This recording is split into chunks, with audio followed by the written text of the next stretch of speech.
everyone. In my last video we were talking about forecasting and planning trips, and I'm going to elaborate on that a wee bit because next weekend I have what I would call a really favourable weather window. By the looks of it, change of course, but it looks pretty good for the weather, and it looks really good for the moon, and there's also some very big tides, so on the Kuiper to 4 metres, so lots of potential there for the style of fishing that I really enjoy doing.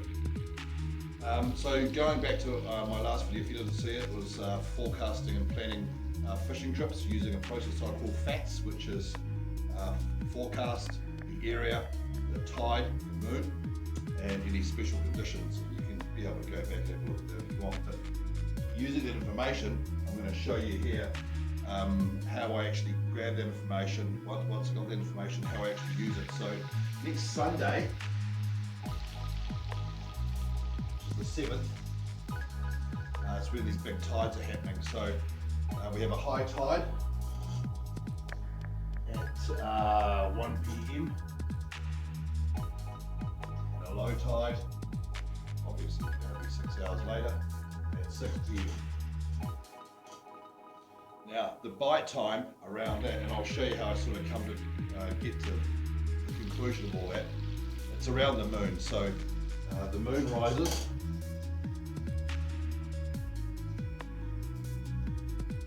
at 6 a.m. and it sets at 6 p.m.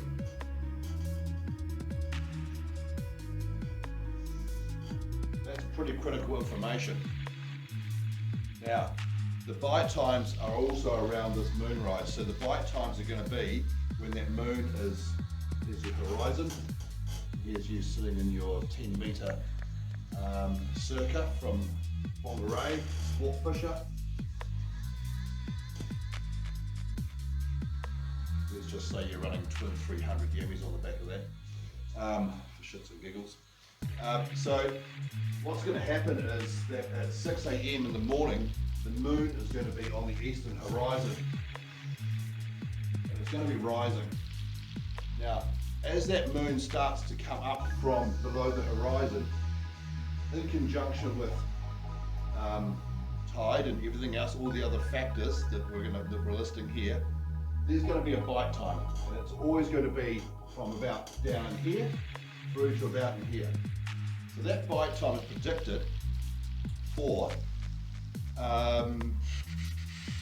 2, 3 in the morning, which is down in here,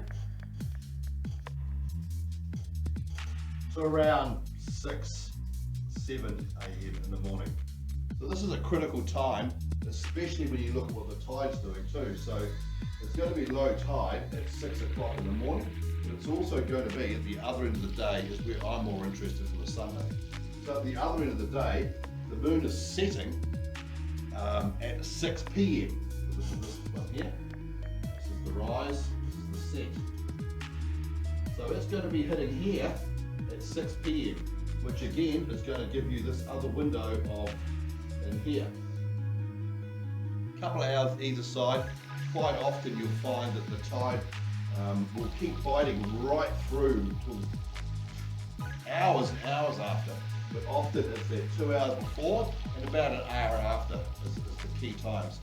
So on Sunday evening at around 6 p.m, there's going to be a bite time, which is going to be the late afternoon bite time. So from say 3 to 4 all the way through to 6 or 7, there's going to be another bite.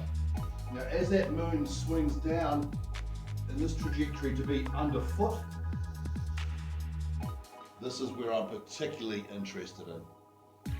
We're going to be burleying in a location, I'm not going to tell you exactly where, but it's shallow, and it's going to be having this tide pouring in over some flats, over some oysters, over some seagrass, all those good grazing areas for these big snapper to come out and get right amongst it. Now, this underfoot here is going to be around about, this sits at 6, this is going to be around about midnight. So this bite in here through to as it comes into this area is going to be in here, in this sort of time here. So I'm picking that around 10 p.m. to 1 a.m.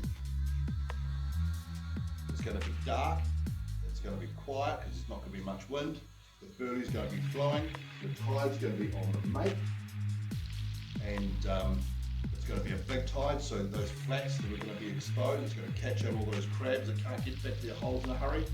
It could possibly beach some small flounders and things like that. All those things that the big snapper love to do when the kypros go in and graze.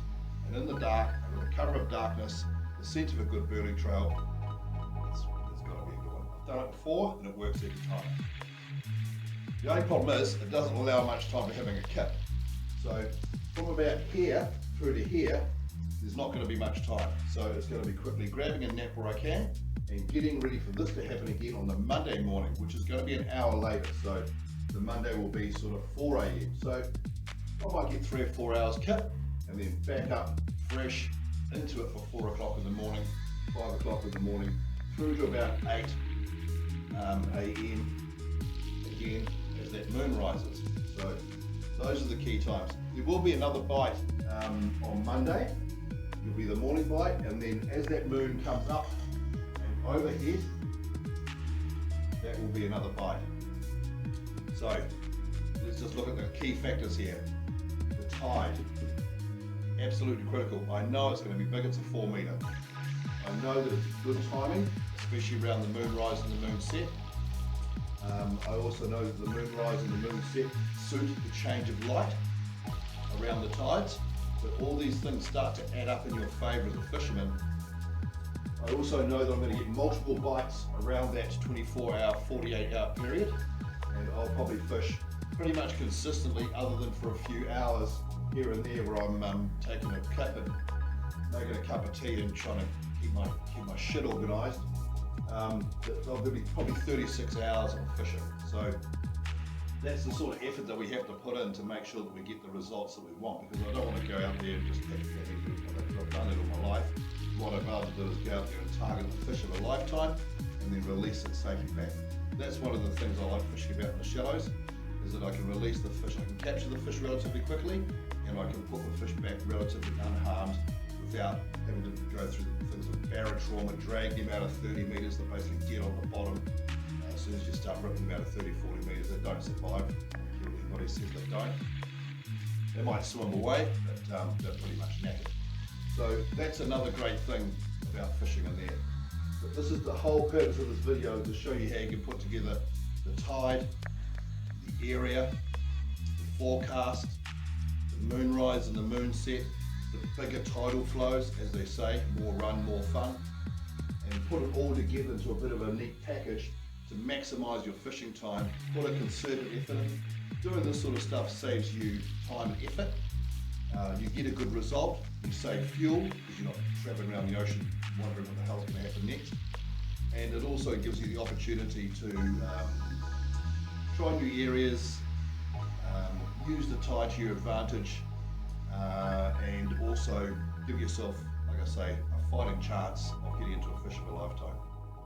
So putting all those things together, we're using the FATS process, forecasting, using the weather forecast, going to whether you're using Predict Wind, Wind Finder, Swell Map, Wind Guru, Boy Weather. There's millions of options out there so far when it comes to looking at the weather.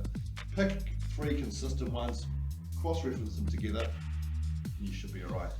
Then you've got to research your area, know what your bottom is, know what the terrain is, know what sort of species you should be getting there, know how the current works in that area. Is the current flowing between the gut? Is the current bending around a headland? Is the current getting into a back eddy? Use your tides and your moon together, and then also your special conditions. All those little things that you can put together. What rigs are you going to take? What tackle is going to be used? What size hook are you going to use? What baits do you think is going to be best? Can you get fresh bait? Can you get live bait? All those little special conditions. The more that you can tick off, the more successful you will be every time. Anyway, that's my next plan, and then following that, I might go and try some stuff on the East Coast. but it's pretty hard to leave the west coast when it's just right on our doorstep and everything's just right there. And the fishing can be in 50 metres down at the graveyard through to 600 mil. Anyway, put all your things together, put all your ducks in a row, cross your I's, dot your T's, and cheers.